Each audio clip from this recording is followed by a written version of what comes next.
Carl Jung was more than just a psychologist. He was a cartographer of the human soul, mapping the hidden territories of the unconscious, the archetypes that shape our behavior, and the patterns that govern our inner lives. Among his most profound discoveries was the idea that certain individuals are born with a cognitive architecture so unique it allows them to see, feel, and process reality in ways that most people cannot even imagine. These minds don't just think, they intuit. They don't just observe, they connect. And they don't just live, they question. They are the ones who feel the weight of meaning, who sense the undercurrents of every interaction, and who are drawn to the mysteries that others avoid. If you've ever felt like you're seeing the world through a different lens, this is your moment to understand why. Sign 1. You live in the web of meaning. The first sign that your mind is rare is that you don't see the world in isolated pieces. You see it in patterns. While others focus on the individual threads, you see the tapestry. You're the person who walks into a conversation and instantly senses the unspoken dynamics, who reads a book and immediately connects it to a film you saw years ago, or who watches a news story and feels the echoes of history reverberating through it. This isn't just intelligence, it's a cognitive signature. Jung called it introverted intuition, a function that allows the mind to perceive the hidden architecture behind reality. You don't just think in logic or emotion, you think in meaning. You're constantly asking, what does this mean, and what is this part of? You're not content with surface-level explanations. You want to understand the why, the origin, and the trajectory of everything you encounter. But this gift comes with a cost, because while you're seeing the web, others are focused on the spider. They don't understand why you jump from one idea to another, why your thoughts seem to spiral outward, or why you often feel like you're speaking in code. But the truth is, you're not being cryptic. You're just communicating from a higher dimension of understanding. Sign 2. You perceive reality in multiple dimensions. The second sign is that you experience reality in layers. When someone says they're fine, you hear the tone, the hesitation, the avoidance in their voice. You notice the way they avoid eye contact, the subtle shift in posture, the micro-expression that contradicts their words. While others take things at face value, you're already peeling back the layers. This is what Jung called psychological depth perception, the ability to see beyond the literal and into the symbolic, the emotional, the unconscious. You're not just observing what's happening, you're seeing why it's happening, what it represents, and what it might lead to. This is why you often feel like you're living in a movie where everyone else is stuck in a sitcom.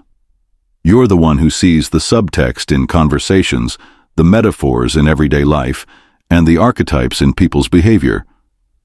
You don't just react to what's said, you respond to what's meant. And this makes you incredibly insightful, but also incredibly misunderstood, because while others are trying to follow the plot, you're already reading between the lines. Sign 3. You are drawn to the shadow. The third sign is that you're naturally drawn to the shadow, the parts of human nature that most people try to ignore or deny.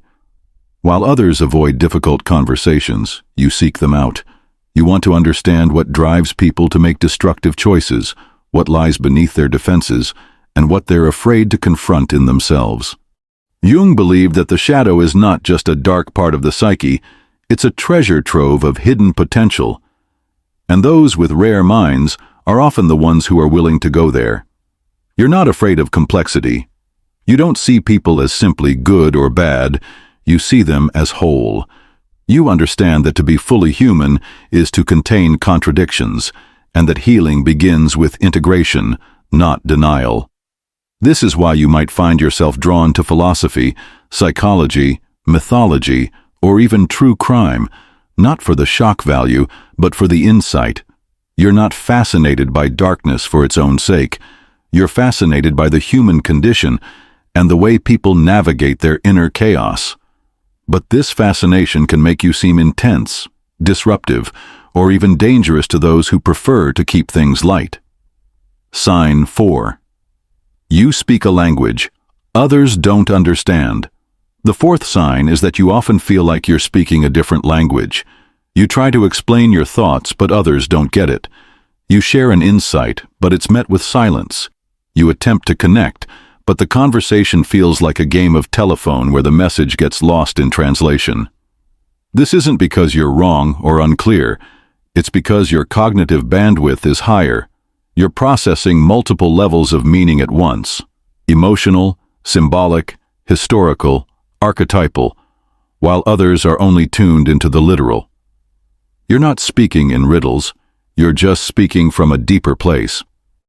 Jung called this psychological loneliness, the feeling of being surrounded by people, yet completely alone in your understanding. And it's one of the most isolating experiences a rare mind can have, because you know that if you tried to explain everything, it would take hours, and even then, they might still not get it. So you learn to simplify, to withhold, or to withdraw. But this silence isn't weakness. It's a form of protection. It's how you preserve your energy in a world that doesn't always know how to listen. Sign 5. You reject linear thinking. The fifth sign is that you're uncomfortable with pure logic. While others rely on step-by-step reasoning, you operate through intuitive logic, a form of thinking that integrates emotion, symbolism, and paradox. You're not irrational, you're multidimensional. When faced with a problem, you don't just ask, "What's the solution?"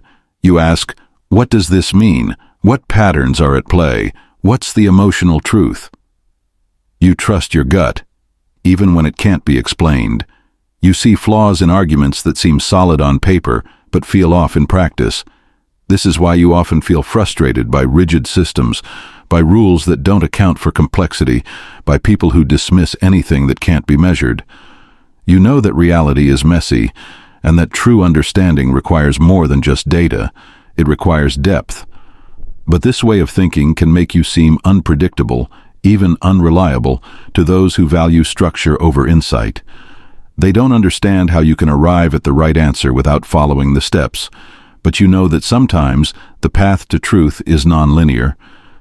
Sign 6. You see through the masks. The sixth sign is that you can see through masks.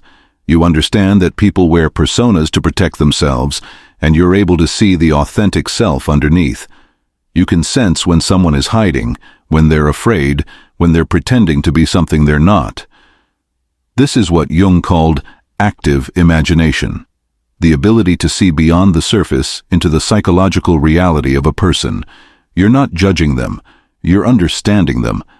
You recognize that everyone wears masks for a reason, and that true connection happens when those masks begin to fall. This is why you often become a confidant, even if you don't ask for it. People trust you because you see them, not just as they appear, but as they are. But this gift can also be a burden, because once you see the mask, you can't unsee it. And sometimes, you see more than people are ready to admit about themselves. Sign 7. You carry the weight of existence. The seventh sign is that you carry the weight of existence. You're not just thinking about your life, you're thinking about life itself, its meaning, its contradictions, its fleeting beauty. You ask questions that others avoid. Why are we here? What is real? What happens when we die? This is what Jung called existential loneliness, the feeling of being alone in the universe, not because you lack people, but because you see too deeply. You're not depressed. You're awake, and that wakefulness can be both a gift and a curse. You often feel like you're the only one asking the big questions, the only one who sees the fragility of life, the only one who feels the mystery of being. But this awareness is what makes you so rare. It's what makes you a bridge between the conscious and the unconscious, between the seen and the unseen. Sign 8. You are a catalyst for transformation. The final sign is that you are a catalyst for transformation. You're not content with surface-level living. You're drawn to the chaos of change, the fire of growth, the alchemy of becoming. You understand that true growth requires destruction and rebirth, and you're not afraid to go through it. Jung called this process individuation, the journey of becoming who you truly are. And those with rare minds are often the ones who walk this path not just for themselves, but for others. You're the one who inspires transformation, who helps others see themselves more clearly, who opens doors that others didn't even know existed. You're not afraid of crisis, because you know it's the doorway to breakthrough. You don't seek suffering, but you understand its role in the evolution of consciousness. And this makes you not just rare, but essential.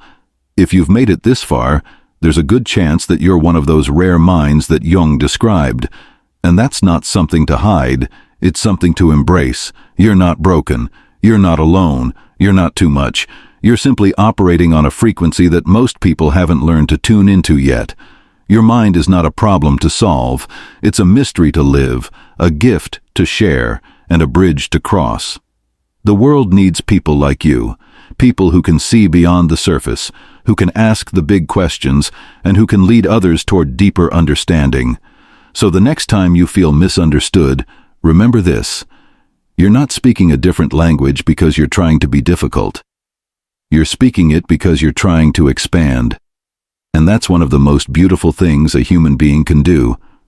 Thank you for watching. If this resonated with you, hit that subscribe button and share this video with someone who might need to hear it. And if you want to go deeper into Jungian psychology, personal transformation, and the hidden truths of the human mind, click the link in the description to join our growing community of rare thinkers. You are not alone. You never were.